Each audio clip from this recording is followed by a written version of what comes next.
Allahu Akbar, Allahu Akbar. Bismillahirrahmanirrahim. Alhamdulillah. Allah Taala'nın berген nemаттары менен, тавфиктери менен иншалла бүгүн сабагыбызды баштайбыз. Allah Taala барыбызды ушул жака басып келген кадамыбызды соптордон жазган болгон болсо. Бүгүнкү ала турган биринчи хадисибиз Ан Абдулlah ибн Мас'уд кала айюл замби азам индаллахи. Пайгамбарыбыз саллаллаху алейхи ва салламга кайрылып, Абдулла Мас'уд сурап атат. О Аллахтын элчиси, Аллах Тааланын астында кайсыл күнү эң чоң күнү дейт. Ошондо пайгамбарыбыз саллаллаху алейхи ва саллам Абдулла ибн Мас'удга жооп берип, "Ан таджала лиллахи ниддан ва хуа халакака" дейт. Аллах Тааланын астында эң чоң күнү бул жараткан Раббың Аллаха бир нерсени теңең дейт. Бул исламдагы эң чоң күнү. Мындан ашкан чоң күнү жок.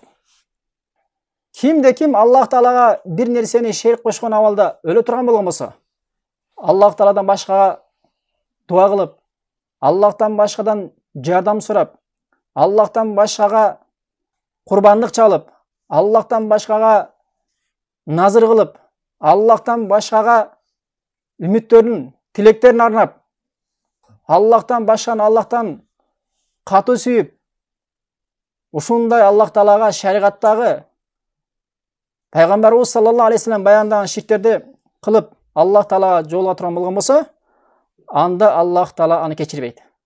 Бардыгыбызга белгилүү. Себеби Аллах Таала аятта "Инналлаха ла ягфиру айюшрика бихи ва ягфиру ма дуна залика лиман яша". Аллах Таала өзүнө шерик кошкон пендени эч качан кечирбейт. Ал эми кимде ким билбестиктен кээ бир адамдар ислам ушул деп Аллахтан башкага дуа кылдырып, Аллахтан башкага курбандык чалдырып, Аллахтан башканы колдойт, коргойт деп, жана ар кандай дуаларды, тилектерди кылдырып жүрүп, мазарларга алып барып, кабырларга апарып чөктүрүп, сыйындырып, аларга эмне тилек кылдырып, ушундай тура эмес нерселерди билбей кылган болгон болсо, бирок кийин ушул нерсенин ширк экенин билип, чын ыхластан Аллахка тоба кылган болсо, иншалла Аллах Таала күнөөсүн кечирет. Аллах Таала яфириз зунуба жамия, бардык күнөөлөрдү Аллах Таала кечирет. Ошондуктан Аллах Тааланын астында эң чоң күнү, ал кайсыл күнү? Бул ширк. Чоң ширк. Андан кийин Абдулла Мас'уд өзүнүн сөзүн улантып, экинчи күнөөнү сурап атат. Пайгамбарыбыз саллаллаху алейхи ва саллям эң чоң күнү ширк дегенден кийин "Култу инна залика алазимун". Ооба, бул албетте эң чоң нерсе дейт. Култу, андан кийин пайгамбарыбыз саллаллаху алейхи ва саллям айттым дейт. Андан кийин кайсыл күнөө деп айттым дейт.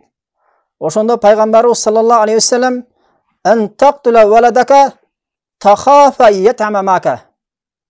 Өзүңдүн балаңдын өзүң менен жештен коркуп, ачкачылыктан өзүң менен тамак жесе, ачкачылыктан коркуп өлтүрө турган болгон болсоң, мына ушул чоң күнөө дейт. Мурунку учурда адамдар балаларын өлтүрө турган болгон. Ачкалыктан же болбосо кыз болгон болсо, ошол кийин чоңойгондо кор болот деп кыздарын тирүүлөй өлтүргөн да. Мына ошондуктан баланы тирүүлөй өлтүрүү бул чоң күнөө болуп эсептелет.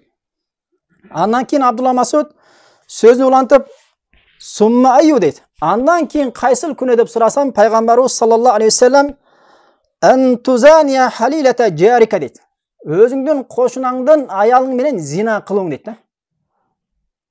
Билебиз, зина шариғатта арам. Аллах Таала жек көргөн күнөөлөрдөн. Аллах Таала Куранда "Вала тақрабуз зина" дейт. Зинага алып бара турган жолдорго жакындабагыла дейт да. Кайсыл бир адамды, кайсыл бир нерсе зинага алып бара турган нерсе болгон болсо, ошол нерсеге жакындабаш керек. Аялдар менен чогуу олтурбаш керек. Аялдар менен сүйлөшпөш керек. Алар менен байланышпаш керек. Жана башка ар кандай нерселер бар. Эң негизгиси зинага алып бара турган жолду жабыш керек. Аллах Таала бул аятта "Вала тақрабуз зина" дегенде зинага жакындабагыла. Тактап айтканда зинага алып бара турган жолго жолобогула дейт да. Мына ошондуктан алымдар айтат, кайсыл гана нерсе болбосун зина алып бара турган, ошол нерсеге жакындабаш керек. Исламда зина башка бөтөн аял менен зина кылуу, кошунаң эмес, башка аял менен зина кылуу. Бунун орду аябай чоң. Ал эми өзүңдүн кошунаң болгон болсочу, өзүңдүн кошунаңдын аялы болгон болсо, башка бирөө менен зина кылгандан дагы өзүңдүн кошунаң менен зина кылгандын күнөөсү алда канча чоң да. Себеби мусулман адам исламдан өзүнүн кошунасына зулумду кылыш бул мүмкүн эмес. Өзүңдүн кошунаңа ушундай жакшы мамиле кылышың керек. Сен бир жака кеткенде кошунаң сенин каралчуң болуш керек, үйдө карай турган. Ал бир жака кеткенде сен анын каралчуусу болушуң керек. Эгер башына бале түшсө, сен жардамчысы болушуң керек. Сенин башыңа түшсө, ал жардамчы. Жада калса келечекте келет. Эгер тамак кылсаң, иза табахта маракатан фа аксир ма ахадит. Хадисте. Эгер шорпо кыла турган болгон болсоң, шорпонун суусун көбүрөөк кыл дейт. Ошол тамагыңдын бир бөлүгүн кошунаңа алып бергин дейт. Кошунаңа бергин дейт хадисте. Ошондуктан мусулман менен анын кошунасын ортосунда мамиле аябагандай ысык. Бул туурасында өтө көп хадистер келген. Ошондуктан сен кошунаңа жакшылык кылбай эле, тескерисинче кошунаң бир жака кеткенде анын жубайы менен зина кылууң мейлі ал өзүң тараптан болобу, аны зинага чакырууң, же болбосо ошол кошунаңдын аялы тарабынан болобу, зина кылыш бул мүмкүн эмес.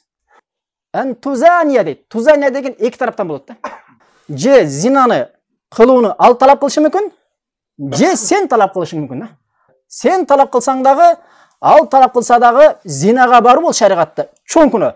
Башка жактагы аялдар менен зина кылууң шариатта арам болсо, анын жазасын шариатта билесиңер өкүмүн. Ошондой нерсе отурган болсо, ал эми өзүңдүн кошунаңа зулумду кылып, ушундай аялыңдын кошунасы менен зинага баруу, бунун күнөөсү аябагандай чоң, урматтуулар. Бул хадис Бухари 4477 номерде. Андан кийинки экинчи хадисте Абдулла ибн Амрдан келет. Анна Расулуллах саллаллаху алейхи вассалам кала. Пайгамбарыбыз саллаллаху алейхи вассалам айтты: Минал кабаир шатму раджул валидайхи. Адам өзүнүн ата энесин сөгүү бул чоң күнөөлөрдүн дейт. Бул чоң күнөөлөр дейт. Ошондо кал я Расулаллах, хал яштиму раджул валидайхи.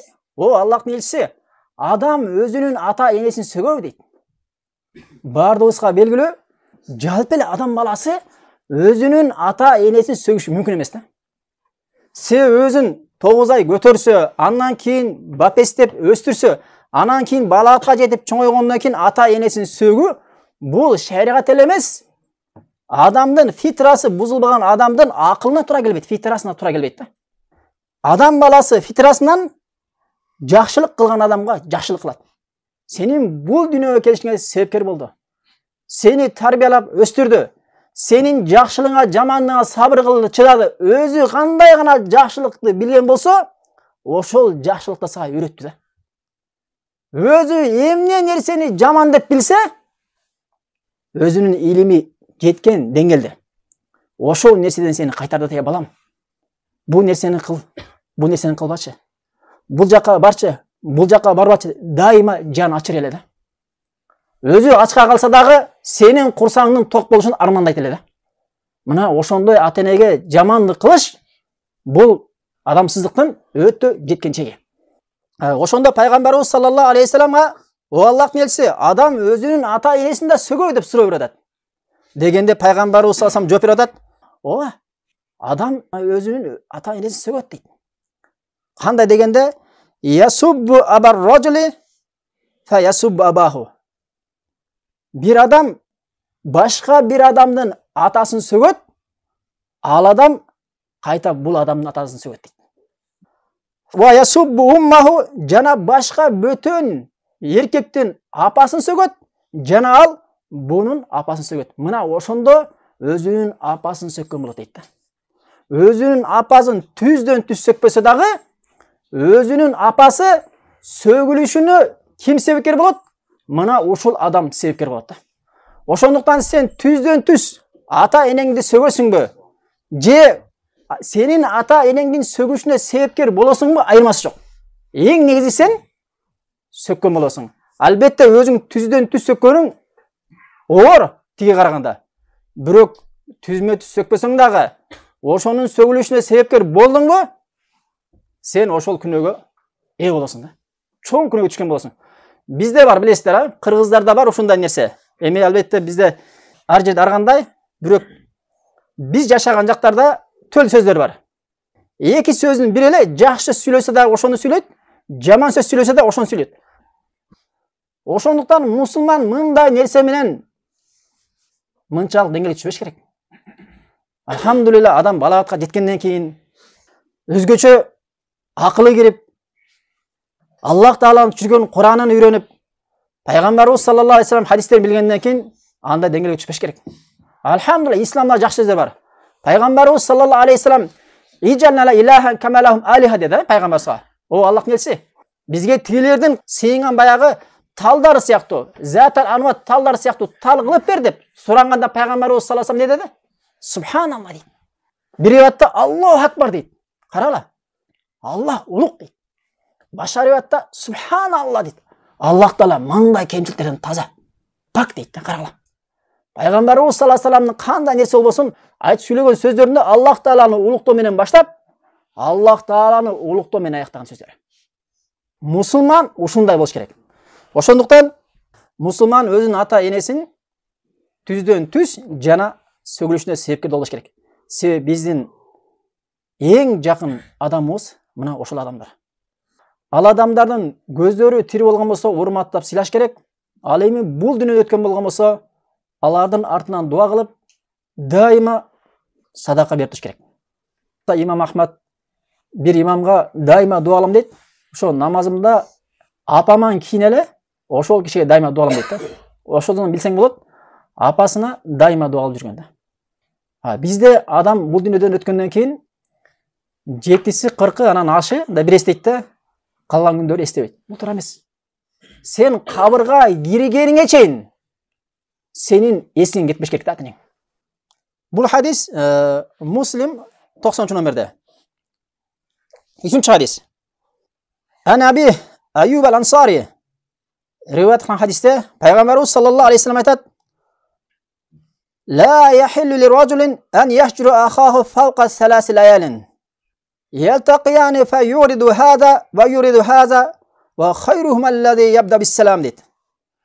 Пайгамбарыбыз саллаллаху алейхи вассалам айтат: "Мусулман бир туганына жолукканда" дейт, "бири-биринен бет буруп 3 күндөн ашык таштап мамиле үзүп салууга болбойт" дейт. Кимде ким ошентип мамиле үзгөн болгон болсо, кайсыл бири эң биринчи болуп салам берген болсо, мына ошонусу жакшы дейт. Мусулман адам өзүнүн бир туган мусулманына 3 күндөн ашык аны хажыр кылып, мамилесин үзүп, жолукканда салам берсе саламын да албай, бири-биринен качып мамилесин үзүү, бул ла яхиллу дейт. Бул халал эмес дейт. Ал эми ошондой нерсе болгон болсо, кайсыл бири 3 күнгө чейин кайсыл биримне эң биринчи салам берген болсо, мына ошонусу жакшы дейт. Бул дүйнө маселесинде дейт да. Мусулман адам дүйнө маселесинде өзүнүн мусулман бир туган менен мамилесин үзөш керек. Эгер бир себептерден бир нерсени талашып, тартышып, бир нерседе келишпей калып, мамилесин үзө турган болгон болсо, албетте биринчи күнү абдан катуу ачууланат. Экинчи күнү андан кичине жумшараак, үчүнчү күнү жумшарып, бири-бири менен мамилесин байлаш керек.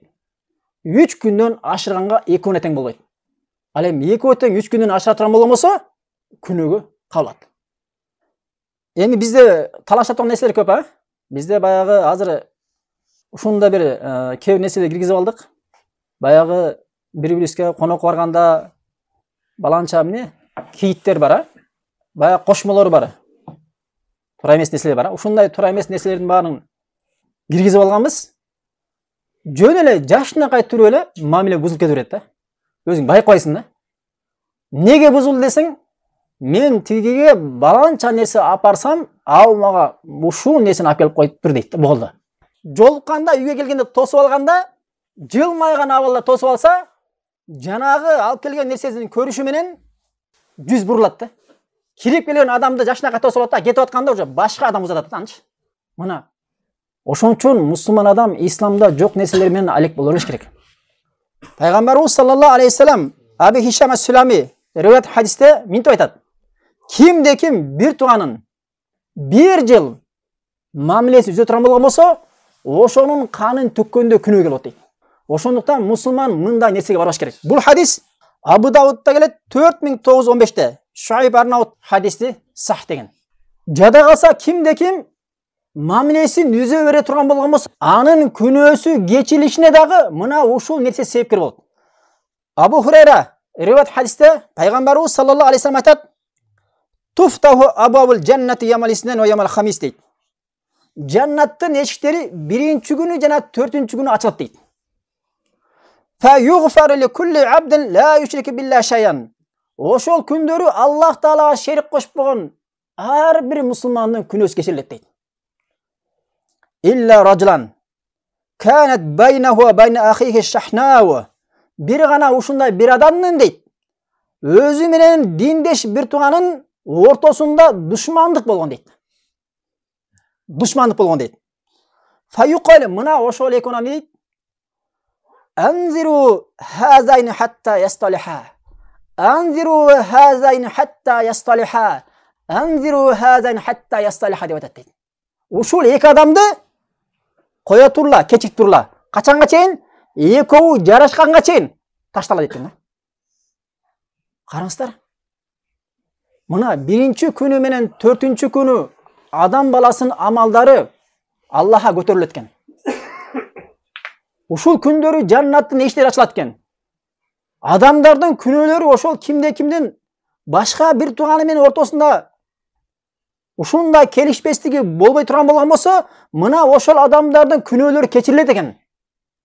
Ал эми кайсыл бир эки адамдын ортосунда душмандык боло турган болгон болсо, мына ошол адамдарга эмне дейт экен? Бул экөөнүн кечиктирге качанга чейин экөө мамилелерин байлап бириккенге чейин дейт. Пайгамбарыбыз саллаллаху алейхи вассалам хадиси. Бул хадис Муслимде келет 2565 номерде. Хадис сахih.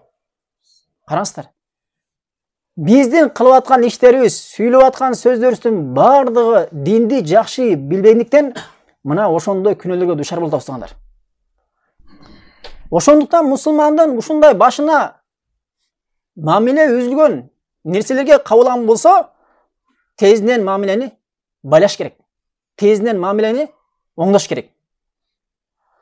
Айша энебиз риваят хадисте пайгамбарыбыз саллаллаху алейхи вассалам айтат: "Ла якуну лил муслимин ан яхжура муслиман фаука саласатин. Fa iza laqiyahu sallama alayhi salasa miraran kullu zalika la yuraddu alayhi faqad ba bi ismihi." Айша энебиз риваят хадисте пайгамбарыбыз саллаллаху алейхи вассалам айтат: "Мусулман өзүнүн бир тууганы 3 күндөн ашык мамилесин үзүп таштап койгонго болбойт" дейт. Эгер экөө жолуга турган болгон болсо, ага 3 жолу салам берсин дейт ага. Өзүнүн жанагы мамилеси бузулган адамына жолукканда ага 3 жолу салам берсин дейт. Эгер үчөөntө тең ага "Ва алейкум салам рахматулла" деп жооп кайтарбаса, саламына жооп кайтарбаса, фақад ба бисмихи. Мына ошол кайтарбаган адам күнөөнү көтөрүп кетет дейт. Кээ бир алымдар эки тараптын күнөөсүн көтөрөт дейт. Албай койсо. Бирөө менен мамиле бузулду да. Ошондо жолуп калсаң, салам бересиң, ассаламу алейкум салам бересиң. Салам бергенде биринчисинде албай койду. Экинчисинде да ассаламу алейкум. Үчүнчүсүндө ассаламу алейкум. Жооп бербедиби? Сен алхамдулилла мамилеңди байлайм деп аракет кылгандыгы үчүн сенин мойнуңда күнөө чөт дагы ошол кабыл албаган адам, салам бербеген адам күнөөнүн баарын ошо көтөрөт. 3 жолу салам беришиңиз менен сиз өзүңүздүн мойнуңуздагы күнөөнү түшүрөсүз да. Ошондой бирөө жарымда болгон болсо, ушундай менен мамилени оңдосо болот. Кээ бир адамдар айтат, негизи ошондой мамиле үзүү болгон болсо, салам бериш менен ошол күнөөдөн айрылабы, ушу салам бериш менен жарашкан болобу десе, кээ бир адамдар ооба дейт. Салам бериш менен экөө ассаламу алейкум рахматулла, ассаламу алейкум рахматулла деп бири-бири менен салам бергенде, экөөнүн ортосундагы баягы душмандыгы кете турган болгон болсо, бул жеткиликтүү дейт да. А бирок экөө катуу кетип калып, ассаламу алейкум рахматулла деп салам бергенде да, тиги ва алейкум ассаламу рахматулла салам берип, ушул нерсе менен дагы баягы нерсе ордуна келбесе, анда ашыкча мамиле кылыш керек дейт да.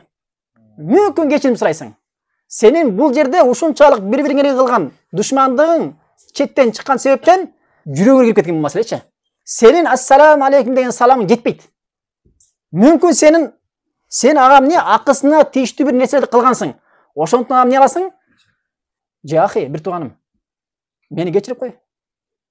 Эгер кечирим сурай турган нерсе болсо, ал эми кечирим сурабай турган, бири-бири менен түшүнүшүк менен чече турган маселелер болгон болсо, анда ошондой нерселер менен чечип коюш керек.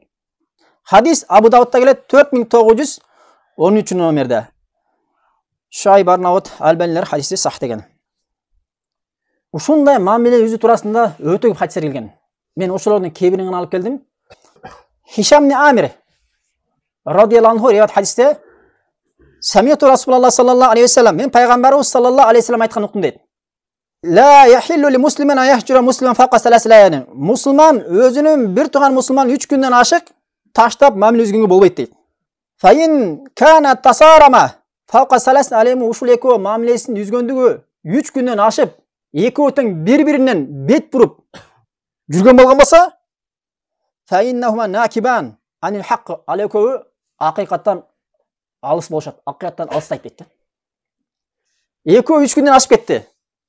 Ашып кеткенден кайсыл бири биринчи болуп салам бере турган болгон болсо, жанагы 3 күндөн ашып бергендин кафараты экен. Ассаламу алейкум деп салам берген экен да. Биринчи болуп келип.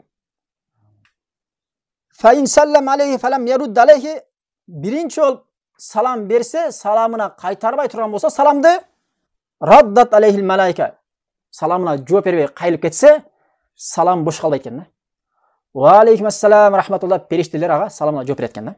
Ва радда алал ахир аш-шайтан дейт. Ал эми жооп бербей бурулуп кетип калган адамга ким жооп берет дейт?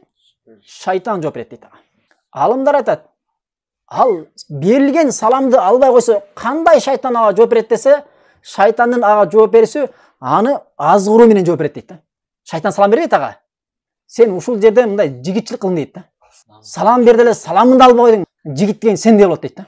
Сен ушул жерден өзүңдүн чыныгы мындай жигит экенин көрсөтүп койдуң дейт да. Шайтан үшүнүп көп турат да. Сен өзүң капа болуп кетип барасаң, кайта сенин бияктан шайтан келип, негизи ушул досуңа ушул керек болчу дейт да. Не болгон буга бүгүн келип салам берип калыптыр. Албай койгонуң өтө дурус болду дейт да. Экөө ошол мамилесин үзгөн абалда өлө турган болгон болсо, хадис улансында лам яштамиа фил жаннат абада дейт. Эч качан экөө жаннатта бирикпейт дейт да. Ошол мамилени үзгөн абалда экөө өлө турган болгон болсо, экөө жаннатта жиналбайт дейт, жаннатта. Эч качан дейт хадисте. Хадис Ахмадта келет 16257 номерде. Шуайб хадисте сах деген, Муслимдин шартында хадис сах. Эми жаннатта даражалар бар, а? Алымдар айтат, мусулман адам жаннатка жиналбайт дейт да, жана эки бир тууган. Алымдар ушул жерде бир сөз айтат да. Кайсыл адамдын дейт, баласы дейт, атасы дагы, өзү дагы жаннатка кирип, бирок атасы өзүнөн төмөн болуп калса, ал эми өзү бир жакшы соло амал кылган себептен жаннаттан бийик даражаларга орунду ээлесе, Аллах Таала ошол атасын баласынын ордуна көтөрөт дейт да. Ошондуктан атабызга бир жакшылыктардын бир жакшылыктарда артта калган болгон болсо, сен аракет кылышың керек да. Сенин ага болгон жакшылыгың болсун да. Көтөрүшүнө себепкер болушуң керек. Көрсөңөрбү? Ошондуктан жакшылыктан эч кандай бир үмүт үзбөш керек. Бир гана алдын көздөй умтулуш керек. Андан кийинки бул баптагы андан кийинки 4-нчү хадис. Жабир ибн Абдуллах радияллаху анху риwayat хадисте Пайгамбарыбыз саллаллаху алейхи вассалам айтат: "Күллү маруфатын садака." Бардык жакшылык садака дейт. Бухари 6021 номерде. Садака бир гана акчасы бар адамдарга чектелбейт. Садака деген акчасы бар адамга дагы, акчасы жок адамга дагы, бай адам, кедей адам, орукчан адам болобу, эң негизи бул дүйнөдө жаны барбы, садака кылса болот. Пайгамбарыбыз саллаллаху алейхи вассалам учурунда Абу Зар радияллаху анху хадисте анна наса мин асхабин наби саллаллаху алейхи вассалам қалу ли наби саллаллаху алейхи вассалам. Пайгамбарыбыз саллаллаху алейхи вассалам учурунда бир адамдар Пайгамбарыбыз саллаллаху алейхи вассалам келип мынтип айтышты дейт. О Аллахтын элчиси, я Расулаллах, захаба ахлу дусур бил уджур. О Аллахтын элчиси, акчасы барлар акчалары менен садака кылып бизден өзүп кетти дейт. Юсаллуна кама нусалли. Алар биз намаз оққан сияқты эле намаз оқышат. Ва ясумуна кама насуму. Биз орозо кармаган сыяктуу алар да орозо кармашат. Алар өздөрүнүн артыкча акчалары болгон себептен алар садак кылышат дейт. Дегенде пайгамбарыбыз саллаллаху алейхи ва саллям мынтип айтат. Авалайса кад жаалаллаху лакум ма тасаддакун. Аллах Таала силерге садака кыла турган нерселерди кылып бербеди дейт. Садака кыла турган башка да нерсе кылып бербеди дейт силерге. Инна би кулли тасбихат садака. Ар бир айткан субханалла деп айткан сөзүңөр садака дейт. Карала. Мусулмандын ар бир субханалла деп айткан сөзүңөр садака дейт. Ва кулли такбиратын садака. Жана ар бир Аллах акбар деп айткан сөзүңөр садака дейт. Зикриңер. Ва кулли тахмидатын садака. Жана ар бир алхамдулилlah деп айткан зикриңер садака. Ва кулли тахлилатын садака. Жана ар бир ла илаха иллаллах деп айткан зикриңер садака. Ва амрун бил маруф садака. Жакшылыкка чакырганыңар садака. Ва нахюн ан мункарин садака. Жана жамандыктан кайтарыңар садака. Ва фи буди ахадикум садака. Жана бирөөңөр өзүнүн келинчегине барып кошулганы алдага садака дейт. Биздин бирөөбүздүн шахваты келген учурда өзүнүн аялына барып кошулса, алдагы садака дейт. Десе пайгамбарыбыз саллаллаху алейхи ва саллям аравайтум лау адаха фил харам акана алейхи фиха узрун. Эгер ал ошол мүчөсүн жаман нерсеге колдоно турган болгон болсо, ага күнөө болобу дейт. Факазалика иза вада фил халал кана ла хажрун. Мына ошол харам нерсеге койсо күнөө болгон сыяктуу, ошол мүчөсүн жакшы нерсеге өзүнүн жубайына ал садака дейт. Бул хадис Муслим 1006 номерде. Садакан түргөп. Башка Абу Хурайра риваят хадисте пайгамбарыбыз саллаллаху алейхи ва саллям айтат: "Ядул байнал иснайни садака." Эки адам душмандашып калган болсо, ошол эки адамдын ортосун байлап коюш, бириктирип коюш садака дейт. Bir adam özünün atına mine alбайса, ошого жардамдашып койсоң, же болбосо бир нерсесин көтөрө албай жаткан болгон болсо, ошого жардам берип көтөрүшүп койгон болсоң, ал да садака дейт. Вал калимату тайба садака. Жакшы сөз да садака дейт. Биз алымдар айтат, эң сараң адам дейт бул. Ошол жакшы сөз менен дагы садака кыла албаган адам дейт. Хадистин уландысында ва куллу хутватин яхтуа иля салат садака. Намаздыга чыгып, ар бир баскан кадамың садака дейт. Соп каякта жатат, биз каякта жүрөбүз. Пайгамбарыбыз саллаллаху алейхи ва салламдын сөзү. Ва юмитул аза анит тарик садака. Көчөдө жаткан, зыян берген бир нерсени алып коюң, ал да садака дейт. Айрыкча биздин чөйрөбүздө жакшылыктар аябай көп. Бирөө бир нерсесин көтөрө албай аткан болсо, ага жардам берип койсоң, ниет жаңырт, ал садака. Ниет жаңыртып, ордуңду берсең, ал садака. Бирөө бир нерсе сурагал, жол көрсөтүп койсоң, ал садака. Садаканын түрү көп. Сөз түрдө акча бериш шарт эмес. Бул хадис Бухари 2989. 5-ci hadis. An Abi Zar radıyallahu anh qala li Nabi sallallahu aleyhi ve sellem la tahqiranna minal ma'ruf şey'an. Abi Zar radıyallahu anh aytat, Peygamberimiz sallallahu aleyhi ve sellem aytdı deydi. La tahqiranna minal ma'ruf şey'an. Жақшылықтың ешбірін бә менсініп, бұл аз деп андай көрбеген дейді. Вала ан талқа ахака би вачи талқин дейді. Жада қалса сен өзіңнің бір туғаныңа ошондай бір жақшы жылмайы менен жолушың, жақшы келбет менен жолушың, мына ошондагы эмне маруф жақшылықтан дейді. Хадис Муслим 2626 номерде. Субханалла, қараңыздар. Жада қалса өзіңнің мұсылман бір туғаныңа жашынақай жылмайып, жақшы жүзің менен жолуп қойышың, мына ошон өзі садака экен. Адамның фитрасынан жылмайыны, сулуу сөздү жакшы көрөт. Ошондуктан ислам адамга жолукканда жакшы келбет менен, жылмайы менен жакшы гана сөздөрдү сүйлөш керек. Бул исламна. Башка хадисте бул да Абу Зардан келет. Кала Расулуллах саллаллаху алейхи ва саллям Tabassumuka fi waji akhika laka sadaqatun deydi. Өзүңдөн бир туганыңа жылмайып коюшуң бул садака дейди. Бир туганыңа жылмайып коюш садака боло турган болмосо, өзүңдөн жакшы көргөн ата енеңе, туғандарыңа жылмайсаң, садақа садақа емес пе? Садақа да. Хадис Тирмизиде келеді 1956 номерде. Хадисте Шалбани сах деген. 7-ші хадис. Ан Аби Хурайра радиаллаху қала Расулуллах саллаллаху алейхи вассалам: "Мен нафаса муъминин курбатан мин кураби дуnya, нафасаллаху анху курбатан мин кураби яумил қияма." Қайсы бір мұсылман дейді, башқа бір мұсылмандың башына түшкен бәлені кетіре тұрған болған болса, Аллах Таала ал адамдың бәлесін қиямат күні кетіреді дейді.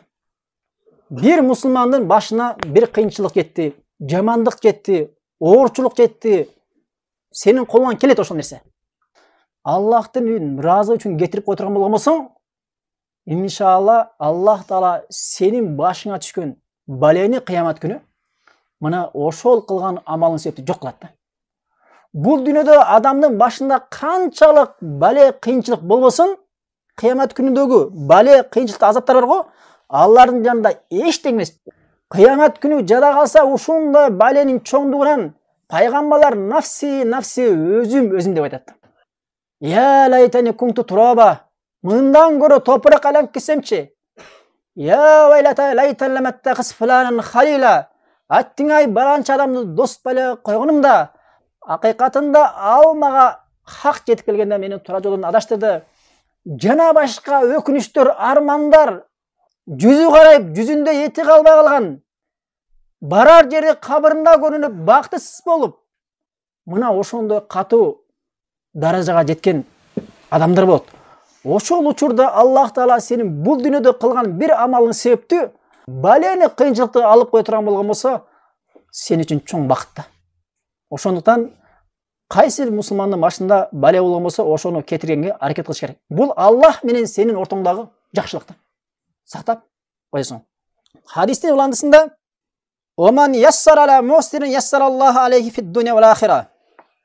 Ал эми кимде ким бир кыйналган мусулмандын кыйынчылыгын жеңилдете турган болгон болсо, Аллах Таала анын ишин бул дүйнө ахиретте жеңилдетип коет дейт. Албетте сен ошол бир тууганыңдын башына түшкөн балени кетире албайсың. Бирок аз болсо да жеңилеткенге чамаң жетет да. Кудурет жетет. Мына ошону бар жеңилет койсоң, Аллах үчүн иншалла Аллах Таала бул дүйнөдө жана ахиретте сенин башыңа бале жетсе, Аллах Таала өз жеңилет коет да. Аллах Тааланын колунан барды келет. Мүмкүн Аллах Таала ошол себептүү сенин башыңа келген кырсыктардан, оорулардан же балаңа, үй бүлөңө келген жамандыктардан Аллах Таала сатап коюшу мүмкүн. Көрүсүңөрбү, ошонтип урматтуу анда жакшылыктын чеги жок. Бурайдат ал-Аслами риваят хадисте пайгамбарыбыз саллаллаху алейхи вассалам айтат: "Мен анзара мухсиран кана лаху би кулли ямин садака." Бирөөдөн карыз калат акча, ошол акчасын куталда кыйналат кээ бир адамдарчы. Бир убакытты белгилеп койгон, ошол убакытта бере албай кыйналат.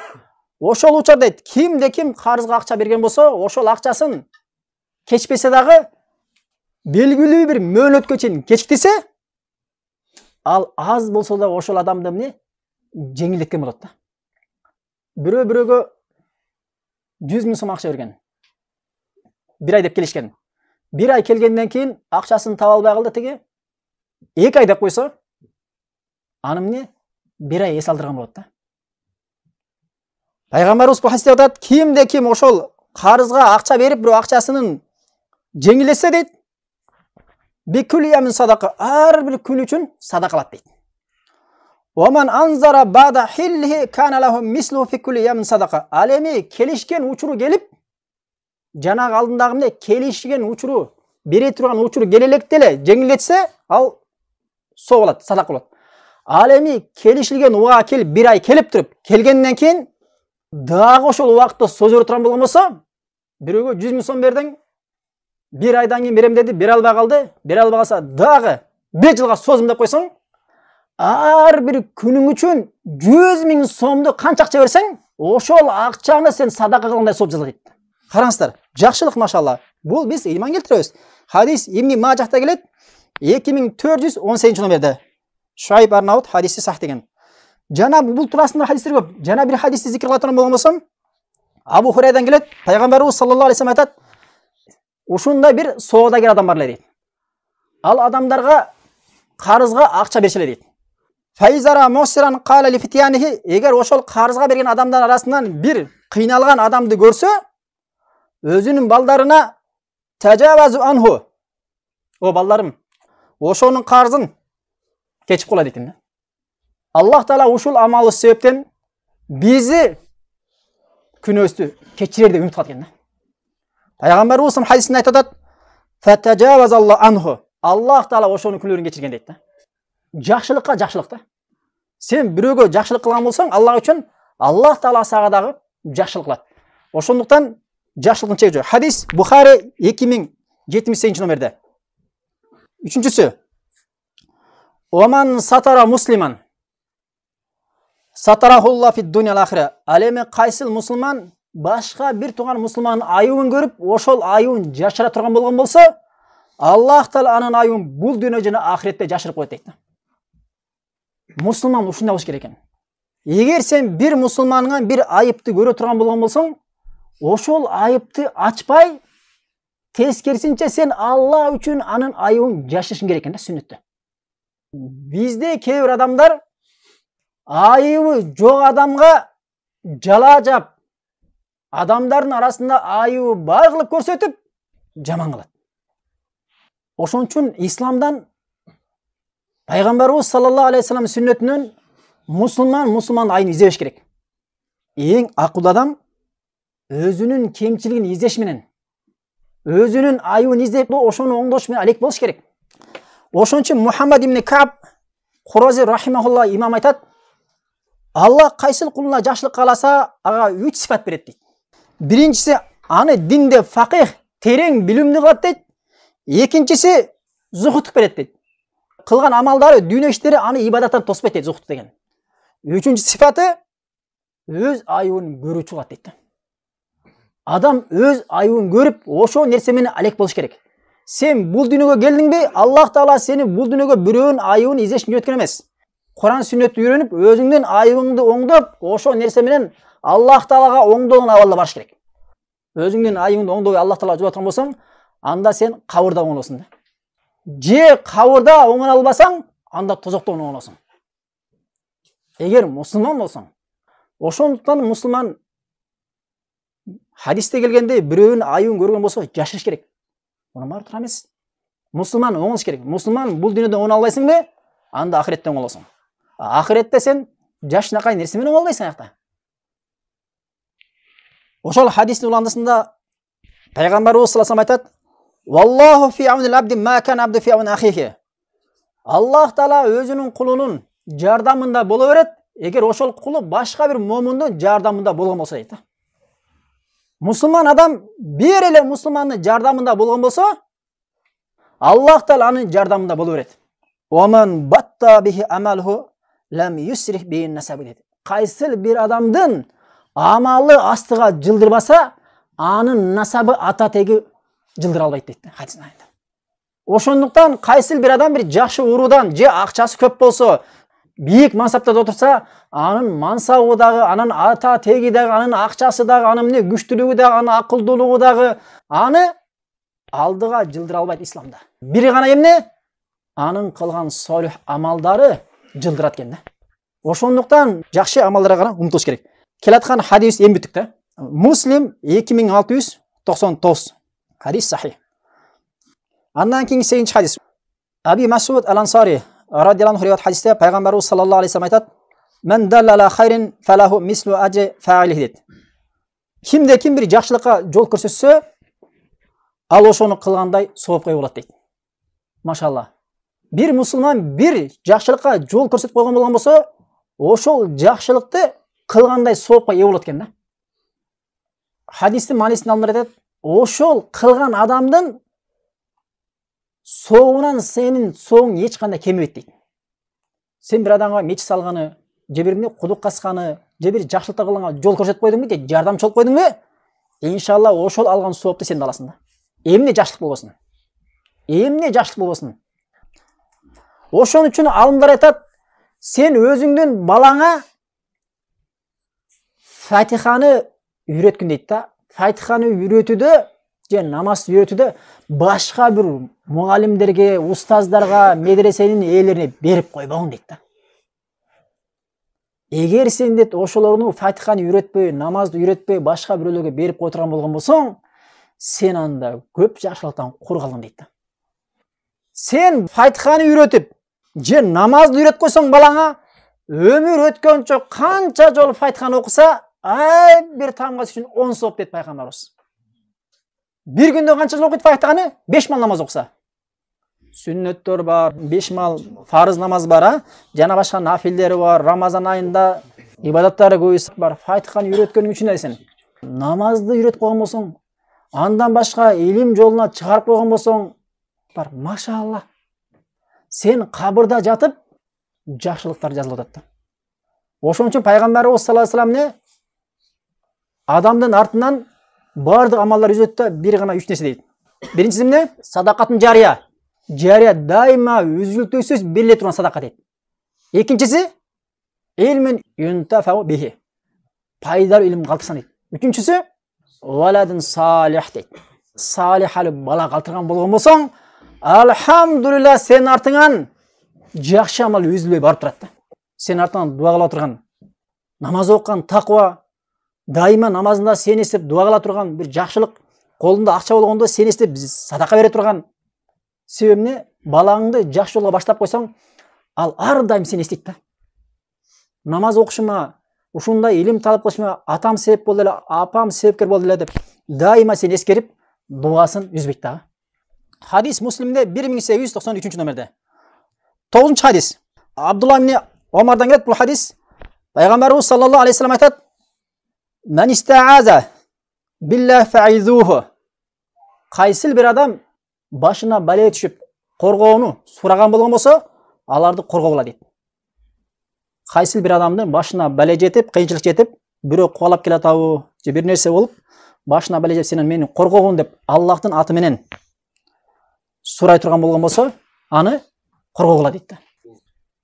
Хадистин уланысына: "Оман сала биллах фаатуху." Ал эми кимде ким Аллахтын аты менен баланча нерсени бер деп бир нерсени сураса, ага пайгамбар бергиле дейт. Неге? Себеби бирөө жарым Аллахтын аты менен зекетиңен мага бергин, же мага садака бергин деп Аллахтын аты менен сураганда, мусулман адамдын жүрөгү тынчтырбайт да жерде. Себеби мусулмандын жүрөгү улуктаган, эң улук болгон зат Аллахтын атын эскерип туруп айтканда берем дейт да, сала берет да. Себеби Аллахтын атын кем синте албайт да мусулман. Жөн эле сага бир жерде жумушта иштейсиң, баягы мамлекеттик иштер иштеген туугандар көп го. Ошол жерде астында иштеген жигиттердин бирөө келди дагы, начальник баланчаны берсин деп десе, анча-мынча нерсени таштап коюшу мүмкүн. Жамаатты делечи. Бирок бүткүл ааламдын Раббысы Аллахтын аты менен сураймын, Аллахтын аты менен сураймын.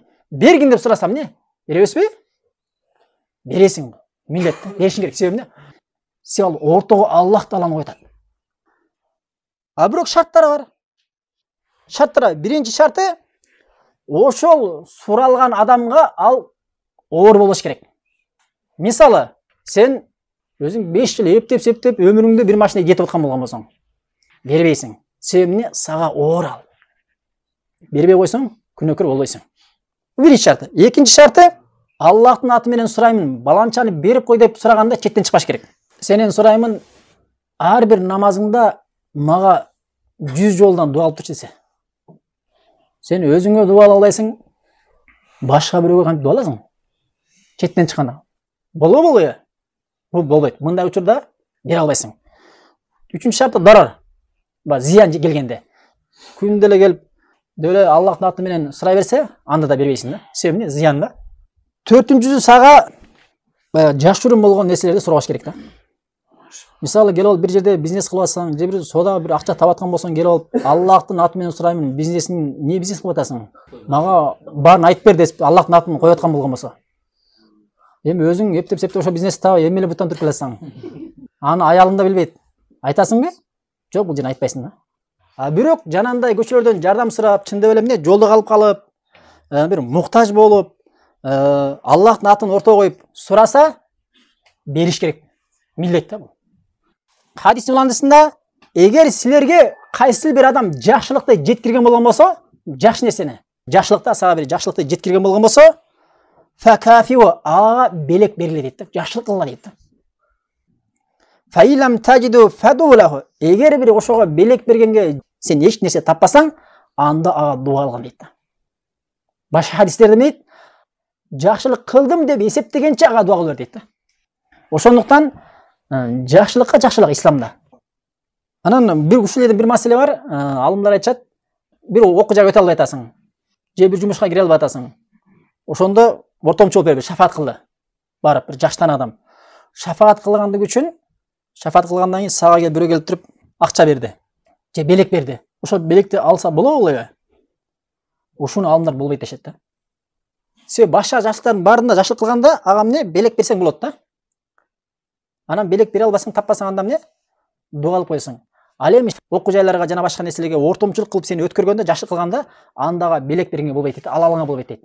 Хадисте Аби Умамадан келет, пайгамбарыбыз саллаллаху алейхи айтат, кимде ким бир тууганына шафаат кылса, шафаат кылгандан кийин ага эмне? Шафаат кылгандыгы үчүн белек берсе дейт, ошол белекти берилгенден кийин белекти ала турган болгон болсо, ал анда эмне? Рибанын чоң иштерине түшкөн болот дейт. Хадис Абу Давудта келет, 3545 номерде, Албани Хасан деген. Ошондуктан ушундай жакшылык кылгандарда белек бериле берет. Бирок ушундай шафаат кылган учурда ага эмне? Белек бербейсиң. Ага белек бергенге болбойт. Ал эми белек берилгенде ала турган болгон болсо, анда ал рибага түшкөн болот. Аллах Таала бардыгыбызды сүннөткө бекемдеп, Аллах Таала өзү ыраазы болгон гана сөздөрдү сүйлөп, жана өзү ыраазы болгон гана амалдарды кылып, бул дүйнөдө Аллах Таала өмүрүбүзгө береке берип, жакшы көптөгөн солих амалдарды кылууга жетишип, ахиретте эң акыркы өмүрүбүздү Аллах Таалага ыйман менен жолугушка, жана Аллах Таала бизди кабыр азабынан, от азабынан, тозоктон сактап, кыямат күнү жанагындай курбадан, кыйынчылыктардын баарынан сактап, азапсыз, эсепсиз бейишке кирген 70 000 адамдардан кылыштырылат насип кылган болсун. Амин. Баракаллаху фиким.